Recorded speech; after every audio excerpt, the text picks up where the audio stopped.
It's pretty safe to say that the NP-01S Wireless is one of my favorite releases this year. There are some firmware changes compared to the XE Wireless, so the performance is going to be interesting for me, but overall it's a standard VAXEE mouse, so you kind of know what to expect. The clicks are going to be very nice and light, easy to actuate, very good to spam. Side buttons feel nice, the scroll wheel has very tactile steps, and the feet are fairly decent. But let's go ahead and check out the performance.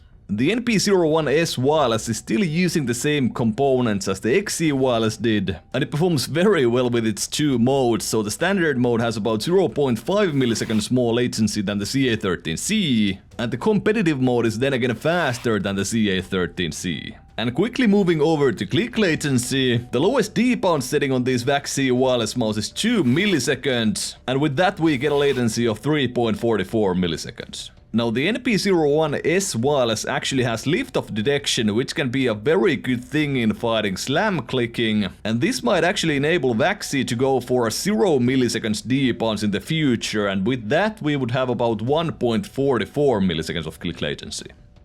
Now overall this is very impressive for 1000 Hz, especially in terms of motion latency. The click latency is good, but looking at the graph again, they can't stand up against the kings of 1000 Hz click latency, which is the Asus ROG Aimpoint mice.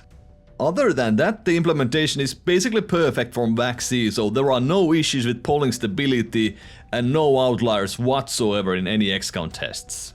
One thing to note is that the motion latency with the comp mode does come with a cost for battery life, for example compared to the GPX. Of course, to increase the battery life you can always switch back to standard mode and 125 Hz when you are not gaming.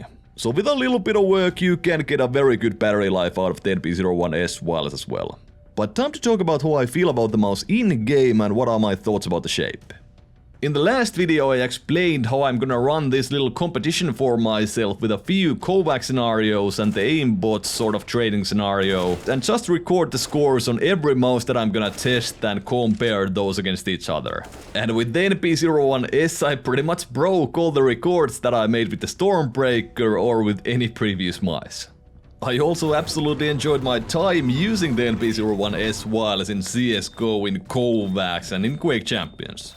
My precision was very much on point with adjustments. For example, as you can see in this clip, the first kill basically gets stolen from me, but then I get the second and third one with smooth transitions. The mouse feels very natural and I could aim very well with it straight up from the first day. The reason for this is most likely the fact that the shape somewhat reminds me of some of my favorite mice in the past, for example the Xtrfy M42 and the Zowie FK2. And when we compare these mice, the size is fairly similar, but the overall curvature on the mouse makes it feel very unique compared to those two mice. That combined with the fact that the hump is also more towards the back on the NP-01S. This sort of forced my hand into an angle which I was not completely comfortable with, but it only took me about a week to get fully adjusted to the mouse and now I find it completely comfortable. This is a shape which you can relaxed claw, aggressive claw and even pincher claw. The thing is that the mouse is quite small and for my 19x10cm hands it's still a little bit busy on the front right corner, so there is not too much space. It's also surprisingly thin, and if you have large hands or you prefer larger mice, you might want to wait for the NP-01 Wireless. So the mouse is for sure one of my favorites, and I do like the fact that VAXEE always has their own spin on the mice, so these do not feel like exact clones. Although the NP-01S is pretty much a mix between the S2 and the FK2 with just a VAXEE twist. One thing to note is that some users have had some build quality issues with the NP-01S, as VAXEE stated on their tweet, where basically pressing this spot on the right side of the mouse makes a popping sound.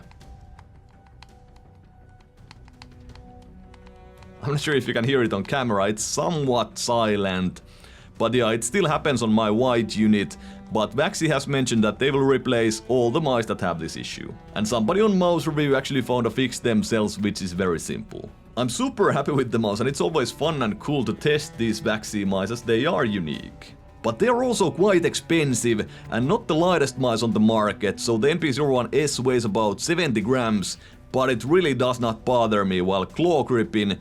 If you fingertip grip, I may not recommend this mouse for you. Hope you enjoyed the video, thank you so much for watching and see you in the next one.